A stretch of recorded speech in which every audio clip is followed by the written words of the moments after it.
Candace Owens has become my latest mystery. Sorry, Megan, you know that at some point it was bound to happen. But then I try to realize that this is getting out of control. We have something that, for example, right now she is demanding that if we had any semblance of a justice system, Erica would be at this point, Erica Kirk will be at this point be taken in for questioning by the police. I'm pretty sure that Erica was part of the investigation at some point. That there's no doubt about that. What I have doubts about is that she is any sort of suspect in this case. So that's, by the way, one thing that I have been asked a lot of times by Candace Owens fans, which there's less and less of them. Thank God for that, because I simply blocked them at this point. Oh, why Erica doesn't have an alibi for the 8th and 9th of September? And I say, well, maybe because, one, she is not a suspect in this case. And number two, last time I checked, we are not law enforcement officers or anything. So it's not like they're going to share any sort of alibi with us, or Erica's going to share any sort of alibi with us, because why would her? She's not the one being investigated. And you know how it is. It's like we were talking about Queen Elizabeth in the Epstein files. People want to make something out of nothing all of the time, because I guess that their lives are so miserable and dull and gray that they need some kind of conspiracy to make it, to make it through the day. And yes, I agree, this is something that I don't want to happen. But the problem is that the odds of this happening, let's say, grow every time Candace keeps pushing and pushing these crazy theories. Frank McCormick, Candace Owens is going to get Erica Kirk murdered when one of her insane cult members decides to exact justice for Charlie. I'm not kidding, this must stop. Again, you might say that we are censoring her. She can say whatever she wants, but she must, let's say, assume the consequences of that. But at the same time, I know that you remember. I'm going to talk about this. It's like you can remember Sandy Hook and how Alex Jones questioned that the Sandy Hook thing never happened, that the Sandy Hook thing was a hoax. And Alex Jones never really told his audience, I think that he didn't tell his audience that, I don't know if he said that at some point, that the grieving parents who had lost their kids in Sandy Hook, they were paid actors. So imagine if you are a parent and your kid dies at a shooting, and then you have this crazy conspiracists pushing to his horde of the ranch fans that you are a paid actor. So you don't only have to grieve your kid who was murdered at a shootout, but you have to deal with hundreds of the ranch lunatics who every time they find you in public, they're going to spit and shout at your stuff. So yes, some people say that they disagree that Alex Jones did nothing wrong. I think that he had to own what he said and what he implied. And if I was one of the parents of any of those kids, I would have done the same. I would have sued his ass. And well, that's, you F around, you find out. Again, he had the right to say all that, but he must have foreseen that if he said that these parents were paid actors, or implied that the parents of actual dead kids were paid actors, you had it coming, bro. You had it coming. That I agree with $1 billion. That was, I think that was a lot, I guess. But well, that's how the game is played, I guess. So I sometimes hate the internet because now people are saying also, people notice that Erica Kirk has removed the wedding photo with Charlie Kirk from his bookshelf, and that somehow seems to be some kind of an issue for people. The explanation, they had to issue an explanation. A Turning Point USA spokesperson told Newsweek, Erica moved it to a lower shelf when her daughter asked to see it so she could hold and look at the photo. It's still on the studio shelf, just lower down where her daughter can look at it whenever she's in there with her mom. So we have arrived at the point that just moving one picture out of its place, it means something. It means something for some reason. And well, now that people have said that I am running some kind of cult, because it's like I'm pushing a narrative to my followers. I want to make this very clear. I have never pushed a narrative, any sort of narrative to my followers. I see it as that simple. Maybe you can disagree with what I say. You can politely disagree in the comments. That is great. If you unpolitely disagree in the comments, I ban you. I have been clear about the rules of engagement here. And yes, if I think that you're retarded, I block you. And I think that you praise and follow and think that retarded people have good takes, then I will block you as well, because I don't want any sort of retard adjacent people following me. So that the rules of engagement, the rules of my game, of my channel, are there for everyone to see. So I am not forcing anyone to believe anything, and I'm very clear about that. But when you say that your podcast is God's platform, all right, did Candace Owens really say it? Britta always has nice clips from Candace, but I want to check this for myself. I genuinely know that this is God's platform, and whenever he's done and has used it, I'll be off of this. If this is the reason why I have the top podcast, to just get to the bottom of this, because it's... No, the reason that you have the top podcast is the reason that Bad Bunny is the greatest artist in the world. And you can disagree that Bad Bunny is not that big. I'm going to tell you Bad Bunny is that big. And it's like the same reason why Kim Kardashian is that big. And I'm not talking about her butt. I'm talking about the numbers. Yeah, Bad Bunny, Kim Kardashian, Candace Owens can be big because, you know, the bar for actual taste and criteria and thinking is quite low. So having a huge platform doesn't mean anything. In fact, it sometimes means the opposite of what we could call quality.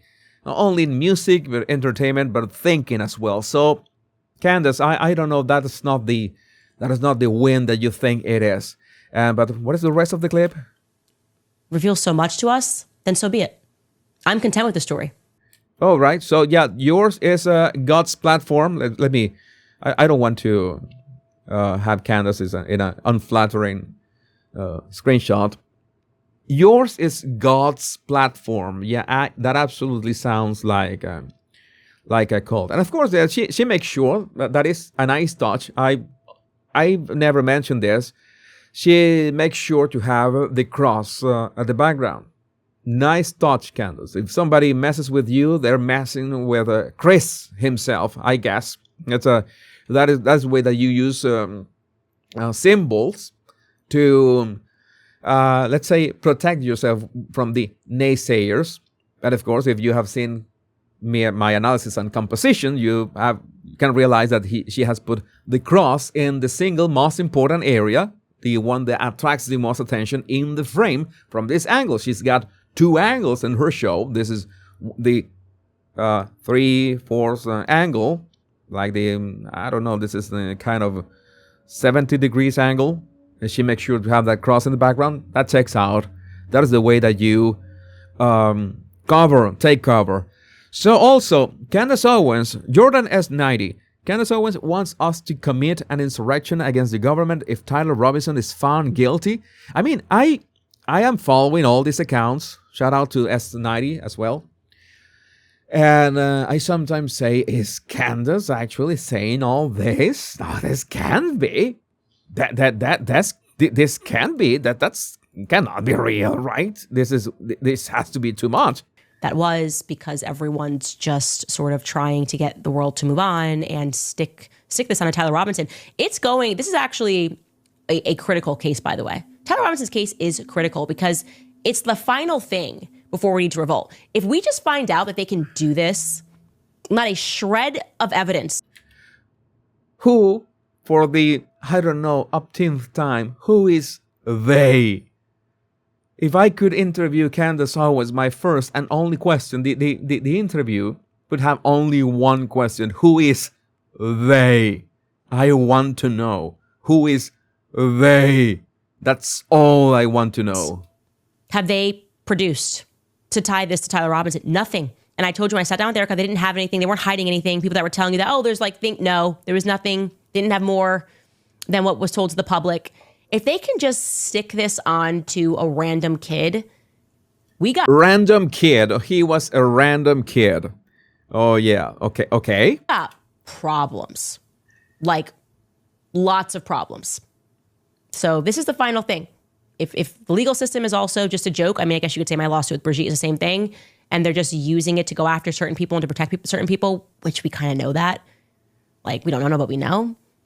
I think it's going to get ugly in this country. I do. I hope not. I hope I'm wrong. But I think it is. I think that's where we're headed.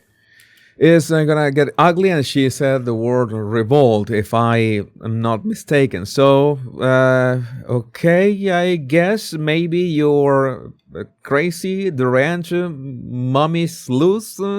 I apologize. I want to say that word, mommy sleuths, right? Would be the right way to pronounce it, because I know that if I mispronounce it, I'm going to say another thing that is not... It's not the thing that a gentleman would say. Let me see. Sleuths. Sleuth. Okay. Mommy sleuth. Especially with the sound. I have to be careful. Just checking out with my pronunciation. You know that one has to be careful because, you know, my auto captioner can be relentless at times. And what is this about? Candace Owens proved that Erica Kirk killed Charlie is that a toddler woke up from their sleep. What in the... what is this? Is this for real? I just would like to ask why. She then says that Charlie woke up for a snack at 2:45 in the morning. And apparently he was so loud, the apartment's small. I mean, Candace had some kind of cameras in the house or something like that? Or she was spying on them? Or she is, again, as I mentioned, like Alan Parsons' Project song. She's got an eye in the sky, looking at Charlie and Eric and everyone. She's looking at me right now. I don't know. She's omnipresent, something like that. Maybe it was his excitement. He's like, yeah, you be you. Yeah, I'm so excited. Who knows? No, I cannot watch this. I'm sorry. I am losing brain cells watching this. Natalie Denise, shout out to Natalie as well. Candace mocks Erica for saying my Charlie, and you can hear the jealousy dripping off her lips. Goodness. All right. So it's maybe this is this clip is more palatable. Was Charlie's husband. Erica's husband was gone. It's Erica and Charlie. Erica. She even intentionally used phrases like my Charlie in her initial speech, which was written in large part by Blake Neff, by the way, I'm told. Plus, in subsequent fundraising. You know what a ghostwriter is, Candace? You know that if maybe the speech was written by Blake Neff, but the speech was going to be given by Erica, you know, that could be a thing. And the task of a ghostwriter, maybe you're writing a book or an article or a speech for someone, is that the voice of the article has to be the voice of the person who's going to give the speech.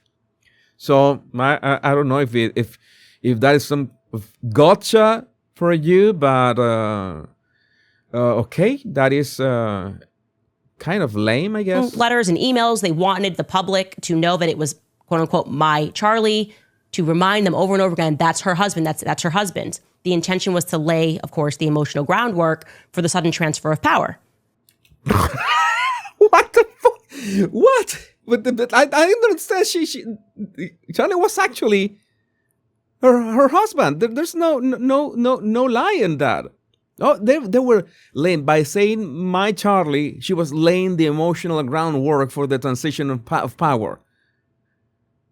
I mean, I am realizing that there's people who actually fall for this. And again, those people vote. And again, fuck's sake, those people's votes count the same as everyone else's? That is not fair. That is not fair. You should, that's what they say. You should, I don't know, own land, have an IQ test or something like that to vote. This is baffling. This argument is the most stupid thing that I've heard. The idea being, she's actually half of Charlie, so nobody should question anything. Charlie thought she was great, and you should think she's great. Nobody should be thinking or asking a question whether or not she's qualified to be the CEO and chairman. What's my point I'm making? No, Erica is not the person that moved that picture. In fact, it would be much more likely that Stacey Sheridan would have added that picture to the background. They would have said, okay, we're in his office. What are we going to do? Oh, let's put up some stuff behind to remind people that this is her Charlie and how happy they were and how in love they were. So that really only leaves us with one other option. And that option would be that Charlie himself moved the frame. My God, I lost brain cells watching this. I don't know. My shout out, my heart goes to anybody who watches Candace Owens. My heart goes out to you, right? Is out. My heart goes out to you. And some of you are in the comments are saying are having polite questions. I don't trust Erica. Okay, and the question would be, why don't you trust Erica? That is a valid question. That should always be a valid question about anyone. Literally anyone. Why not? And then there's this evidence that points in this direction, but I see so much of the evidence based on vibes and feelings. The most repeated statement about Erica Kirk is, there's something off about her. Okay, so now what should we do? What do we go from there? That is the actual question. I have told people, you throw me a bone, throw me an actual evidence about anything surrounding Erica, and I will look into it. And I have looked into it, and everything is nothing burger. So, okay, maybe you can disagree with the golden dress. You can disagree with the video of her with the coffin and the stuff. Okay, but it doesn't mean that she was, part of this conspiracy who killed Charlie Kirk. You can disagree with actions from her. You can say that, okay, the way that she grabbed J.D. Vance's head is odd. Okay, but many people are odd in many ways. It's like saying Donald Trump only eats McDonald's. Okay, that is odd. That is actually odd. But okay, what can we do about it? Nothing. So again, I would like to know what you think of this. What do you think about this in the comments? My name is Jesus Enrique Rosas. I'm the body language guy. Much love. And